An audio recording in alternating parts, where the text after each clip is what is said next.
Our panel today will discuss the current outlook and potential paths forward, exploring strategic approaches to overcome current challenges and propel the industry towards a sustainable and resilient future. Let me introduce our panellists. Greg Durkin. Give us a wave, Greg. Director at Building and Construction Industry Training Organisation.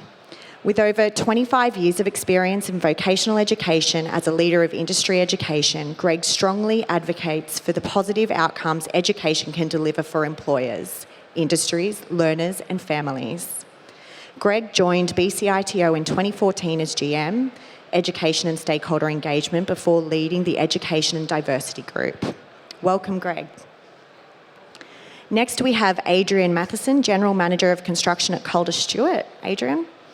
Adrian is an integral part of the Calder Stewart team with more than 35 years of construction experience and comprehensive knowledge across all construction fields. Adrian plays a pivotal role in driving the growth of Calder Stewart's national business and guaranteeing excellent service for all customers. Leading the national construction team and regional managers, Adrian leads the execution of successful projects whilst fostering strong customer connections. And welcome Andrew Moore, Commercial Manager at CMP Construction Limited. Andrew brings over 35 years of experience in the construction industry.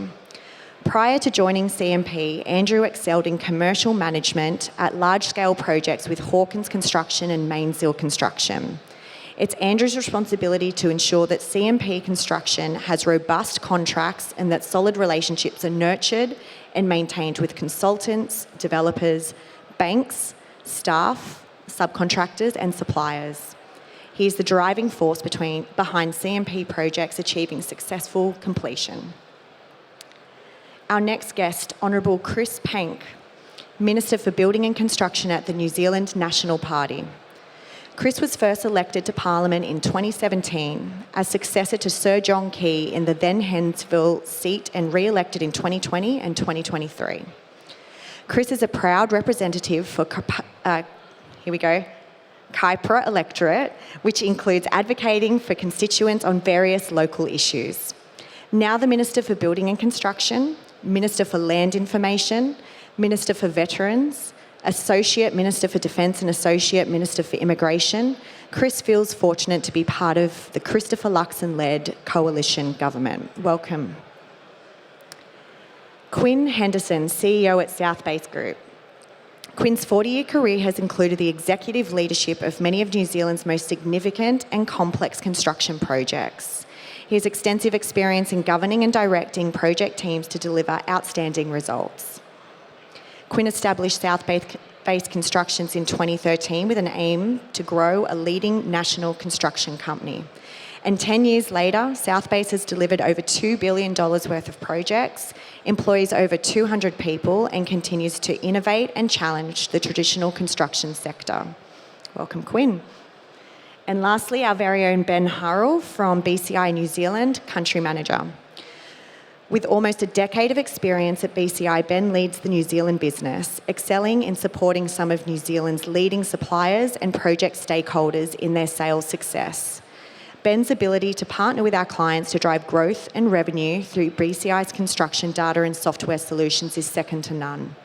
Ben's leadership skills have created a strong, successful team that has been a key driver in BCI's growth in New Zealand market, particularly over the last 3 years.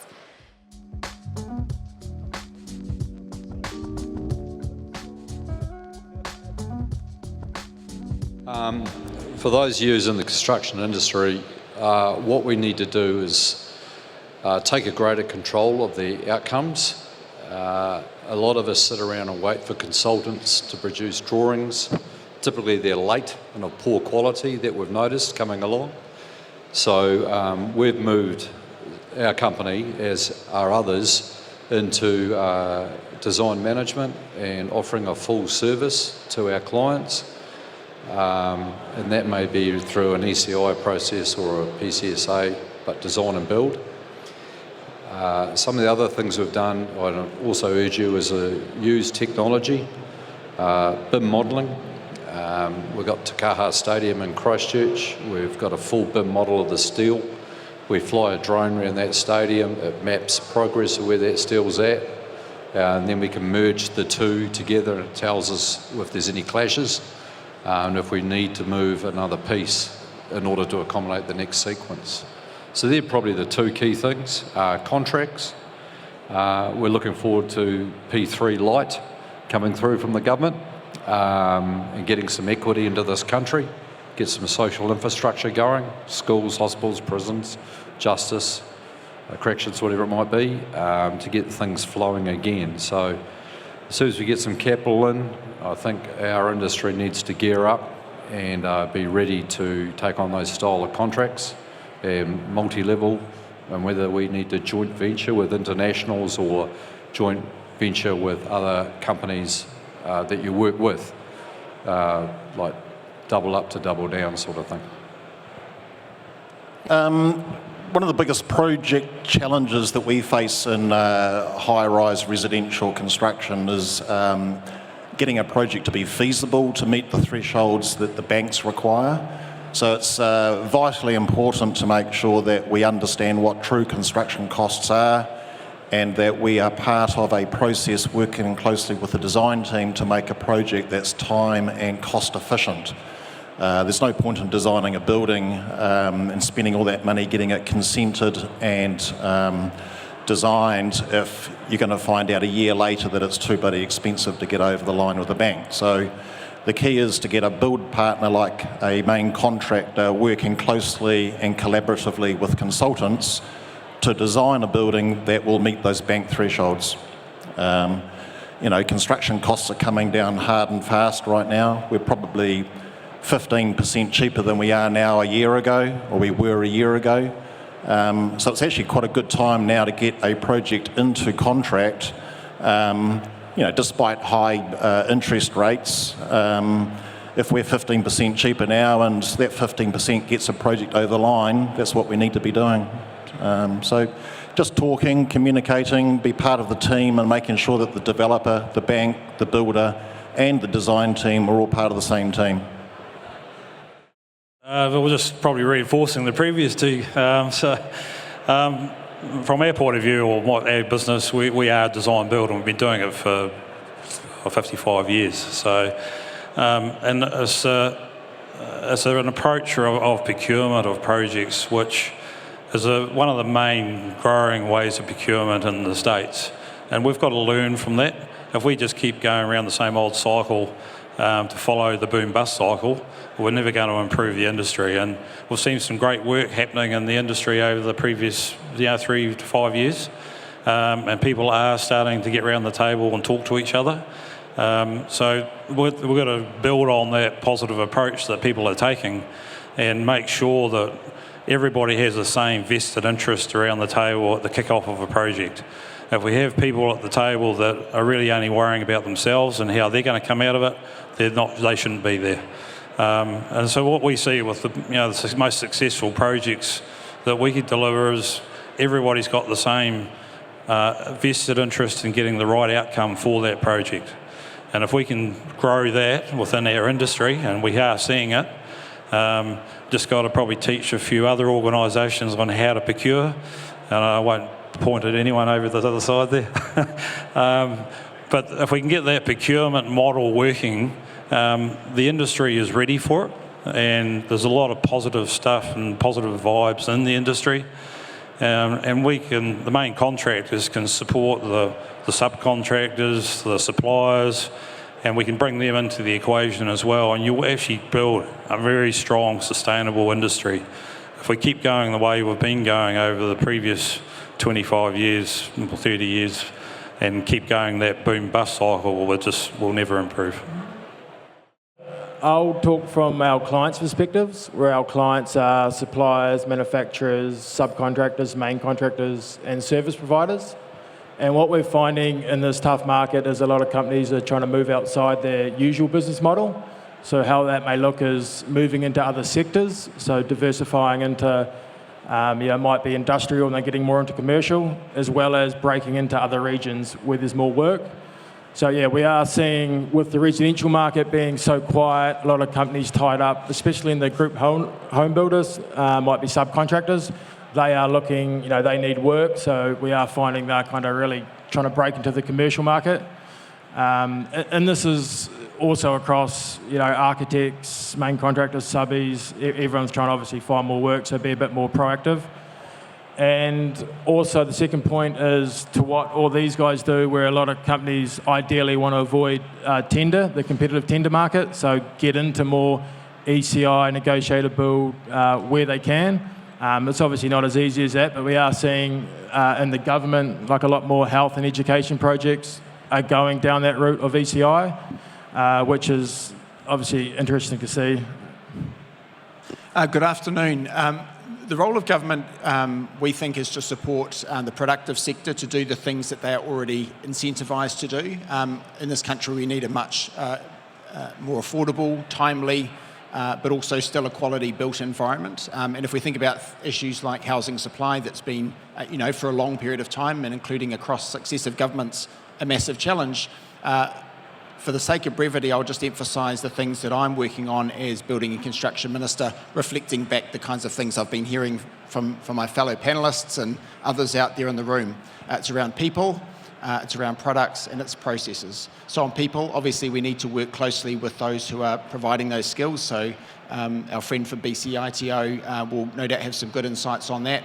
Immigration to fill gaps where needed, but we obviously, as a starting point, want to train young Kiwis into this work. On the product side of things, we want a competitive market-based environment where we can have competition, which is good for the New Zealand consumer so far as cost pressures go in terms of construction, but also allowing that innovation piece to flourish. So we've done some work around overseas standards that are equivalent or higher than those in New Zealand. So we're doing that work now with MB to try and understand which ones we can safely bring in.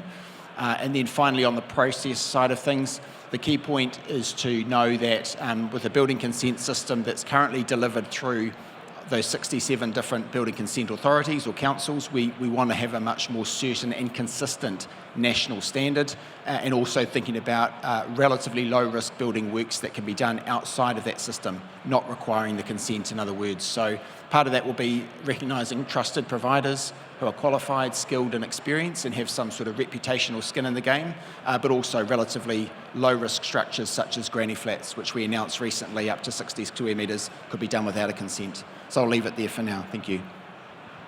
Kia ora, everyone. I think there's a couple of things I want to pick up on, and one of the points that was made before was around procurement.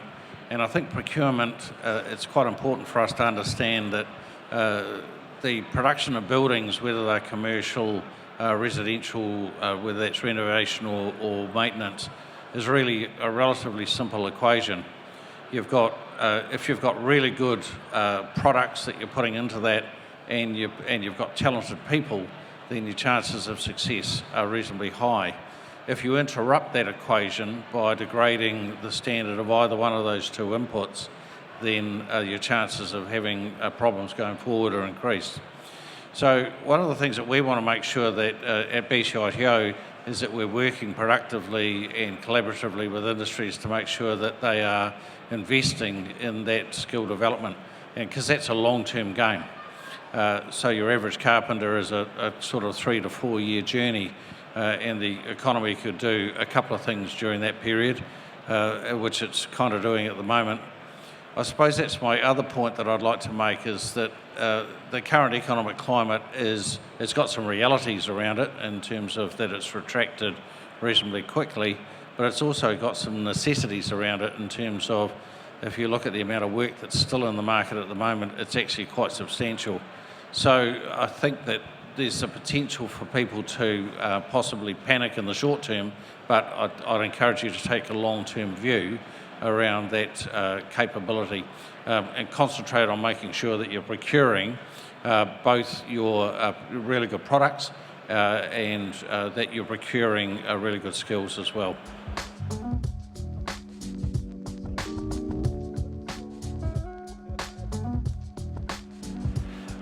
You've just asked a politician to mark his own homework and also given me a lot of topics to discuss. So I'll try and do that as honestly and briefly as possible.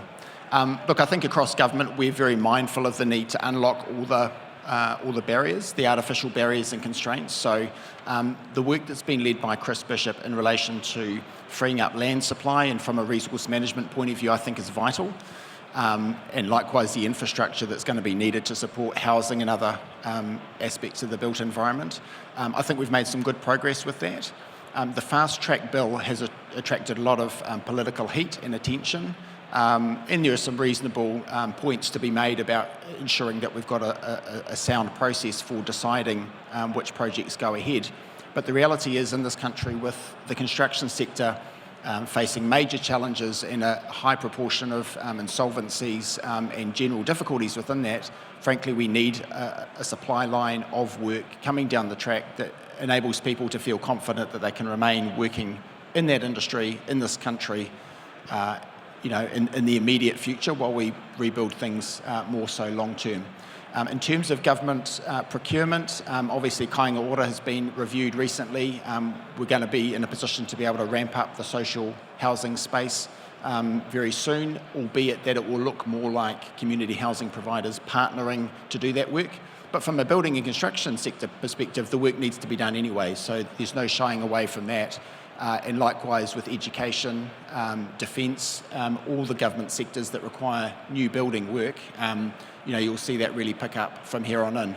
And it might be that there are public-private partnerships that are alternative means of doing that, because we recognise it's a fiscally constrained environment, but that, again, doesn't mean that the work doesn't need to get done. The work will get done, provided we've got a sector that's ready to go in this country. So in the meantime, just bringing it back to the fact that we need a quicker and more affordable way of operating, so that we're not in a race to the bottom for those who are actually doing the work, but actually to reflect genuinely lower costs is going to enable government and private alike to achieve those aims.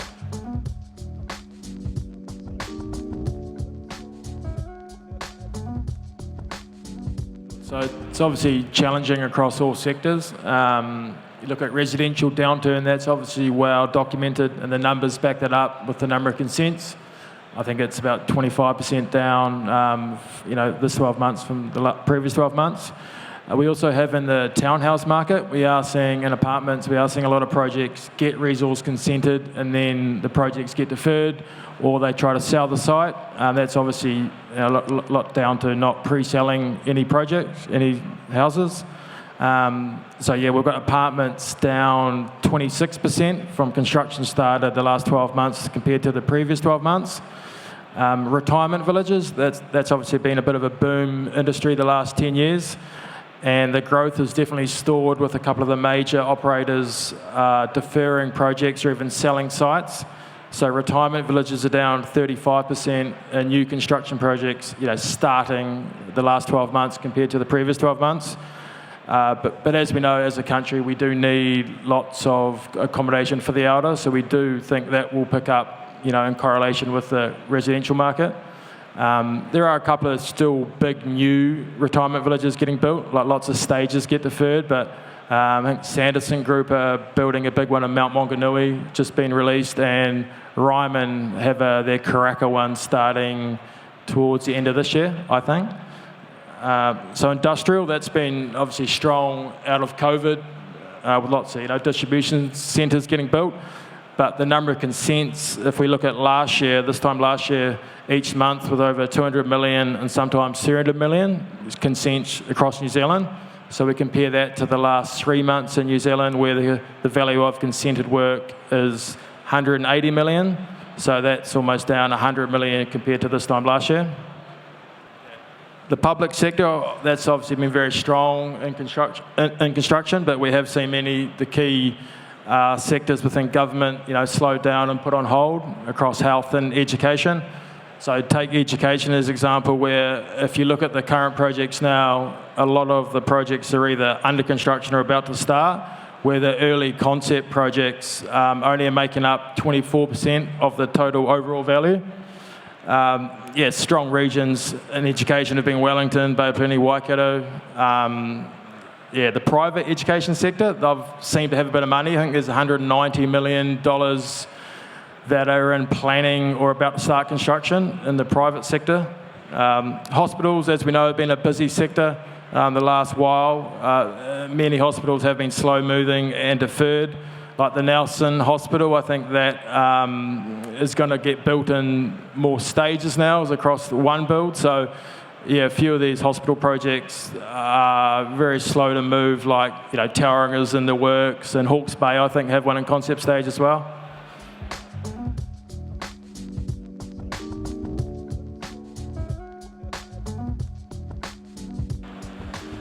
Well, from the perspective of the industrial sector, which is where we sort of probably play in the most, we still actually see the market quite strong. Yes, finance has been hard to get over the recent 6 months, 12 months, but we are seeing a little bit of movement in that space. And once rentals sort of readjust themselves in terms of the industrial market, we can see quite a bit of growth still in that area. Also in manufacturing, we still are seeing a little bit in there as well. So we're actually quite positive. If we look at what we're doing now as opposed to last year, we're at a similar level, and we've come off a big high. And I think that's the thing that people have got to remember. The industry has come off a huge high post-COVID. So you've got to look at it the big picture, a bit like what Greg was saying. If you look at it over a 5 to 10 year period and level it out, the industry has been very strong. So we've just got to remember that and not panic, or if you are going to panic, just panic quietly. It will survive to 25, is what the saying is now. But yeah, we're seeing good movement, green shoots, and we're quite positive about the market, yes.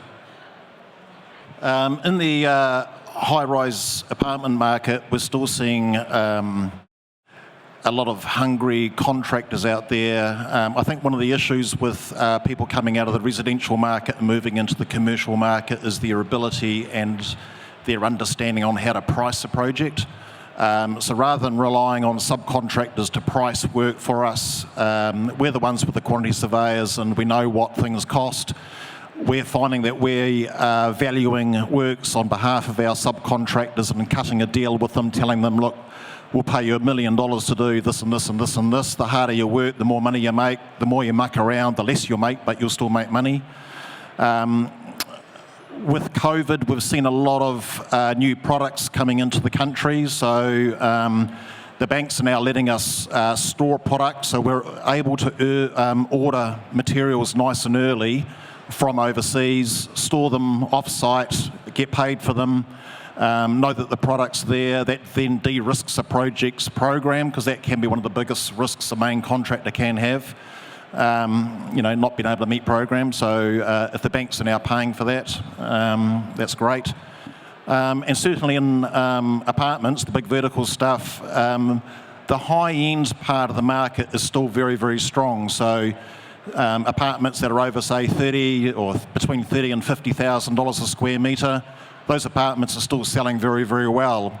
Look, it might mean a $10,000 or a $15,000 a square metre build, but those guys don't need bank money. They've got the money in the back of the bank. They've sold their house in Remy area for $20 million. They'll go and buy a $15 million apartment. So that part of the market's still moving.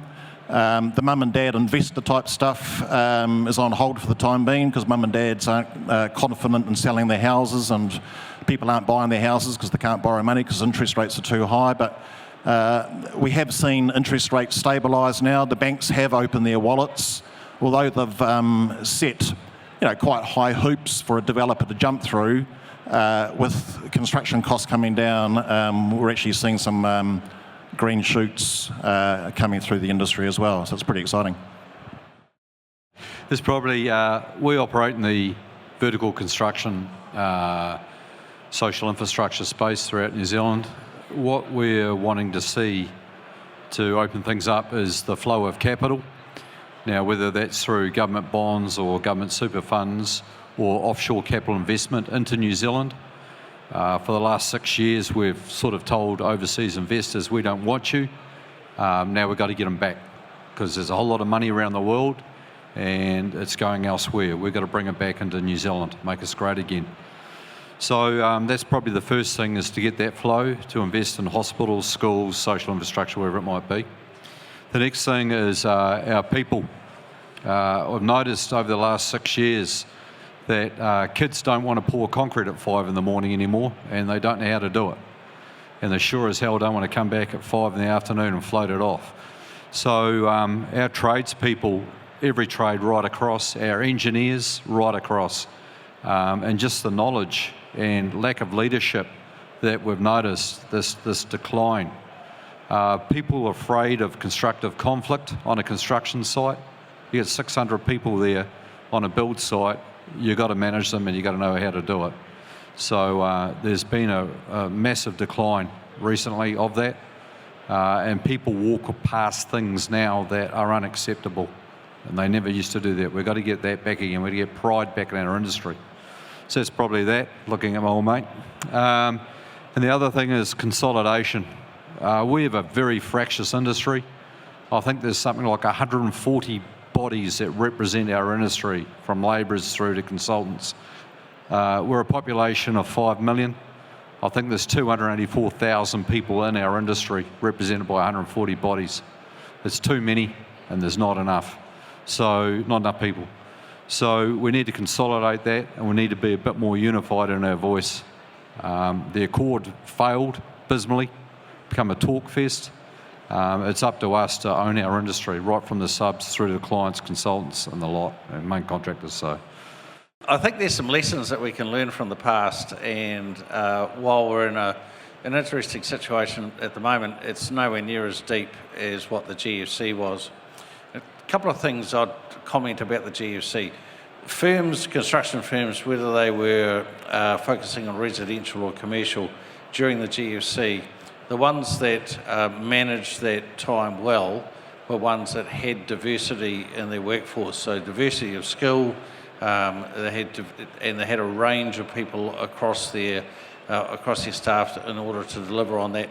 And they were also the firms that we noticed that were the most able to recover quickly when those green shoots started coming. So I think the lesson there, my advice to you, is to look after your people. We've already seen a reduction in the numbers of people in construction. We are going to lose people when things are a little bit quieter, but we want to lose the people that we want to lose. And you want to retain the ones that you need to retain. So part of that's making sure that we actually promote a career, not just a job. And looking after people. And I agree with you, people don't want to get up at 5 o'clock in the morning and pour concrete.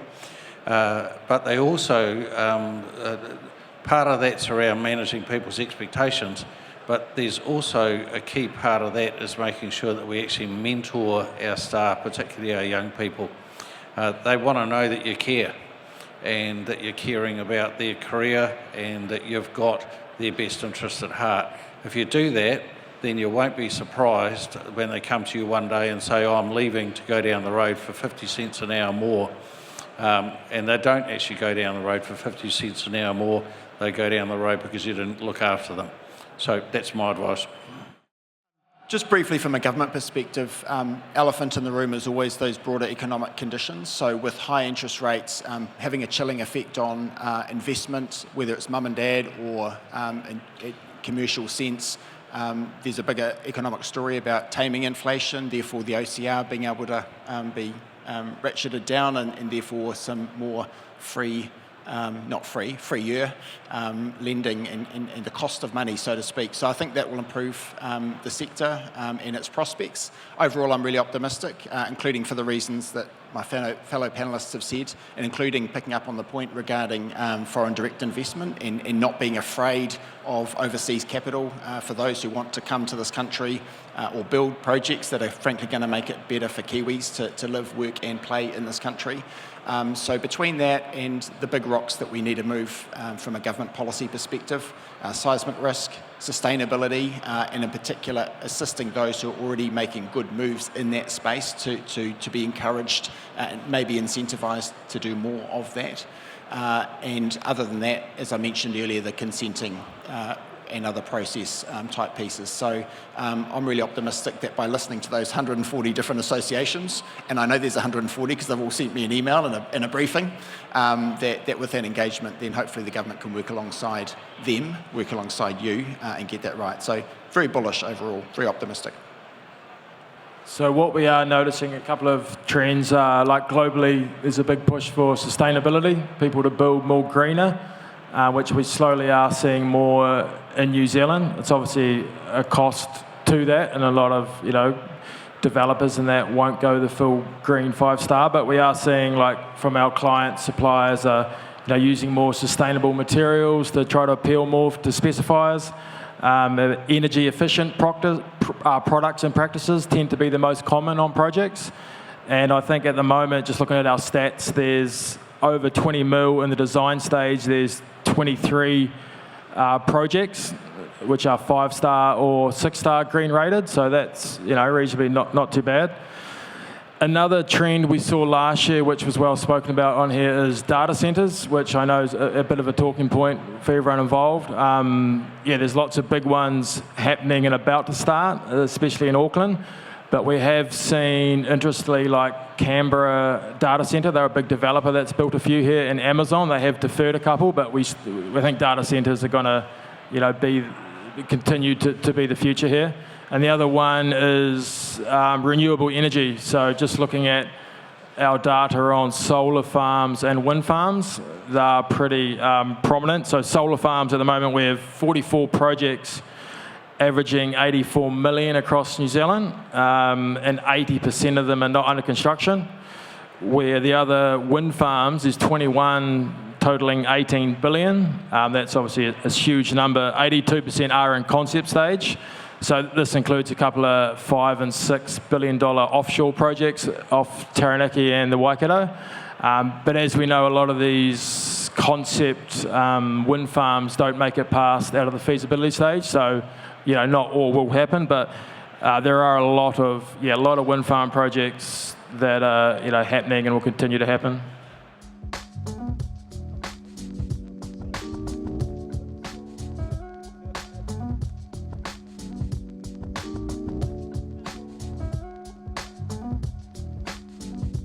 I think it's important for us to think about what that term apprenticeship, because at the moment we've got this idea that that's something that this young person starts, and after a period of time they're now at that point where they're that safe practitioner. I think the notion of apprenticeship is one that we need to actually think a lot broader about. And I think degree apprenticeships are one of the areas where we should be looking quite hard. So at the moment, a lot of people who are project managing or QS or doing design work are developing their initial ability through a university degree or a polytechnic degree. And I think there's a lot of scope for us to change that. And so the first day you turn up to work and you turn up for your degree is in a workplace, and that our tertiary organisations partner with our firms, particularly our leading firms in construction, to deliver on that. I think one of the things that we've done quite well in New Zealand is actually maintain that level of apprenticeships, and I think that one of the numbers that gets thrown around is that 10 or 15% of firms are the ones that train, which is actually incorrect. It's actually much higher than that. There's a certain number of firms in construction who actually employ no staff at all, and most of those are just dependent contractors. So when you take them out of the equation, actually a large number of firms do train their staff and train them quite well. It's whether they can retain them during that apprenticeship and whether they retain them after that that's important. And it goes to my earlier point. Maybe I sort of shared that point a little bit earlier than I should have, but looking after your staff is a key part of that. How do we encourage apprenticeships? I think apprenticeships are a partnership between industry and government. And at BCI, we've been in that partnership space for 34 years now, and we acknowledge that it's really important for industry to still have skin in the game in that regard, and also for government to see the results of that. So I think it's reasonable to expect governments to be investing in apprenticeship training, but it's also reasonable for the government to see an outcome from that. And because that's an investment on all of our parts. So yeah, I'll just finish by making sure that people understand that apprenticeships are achievable. We've got a lot of volume going through apprenticeships at the moment, At the moment, we've got about 16,000 apprentices across New Zealand, and that's only just sort of at one point of time. So there is a lot of activity in that apprenticeship space. They certainly haven't gone away, and our employers are still very actively engaged in that on your behalf. Yeah, there's not a lot that I would add because you've summarised the situation so clearly in articulate fashion, but from a government point of view, you'll hear more from us soon about the tertiary education sector, including that vocational piece and recognising the valuable work that BCITO and some others do. I think without stealing the thunder of my ministerial colleague Penny Simmons, who'll have more to say about the post-Te Pukenga world, I would note that the point you've made around the connection between industry and the skills provider needing to be very close, I think is well made, and we're certainly bearing that in mind as we design a system that will take into account of that and provide the sector what it needs. Well, from an apprenticeship point of view, from how we view it, I suppose, is we always have taken an approach of growing your own, but we also take an approach that we're growing them for the industry. We've taken on apprentices every year, and we continue to do that. And we know we won't keep all of them because a lot of them will find other parts of the industry where they would prefer to work other than being pouring concrete at 5 o'clock in the morning.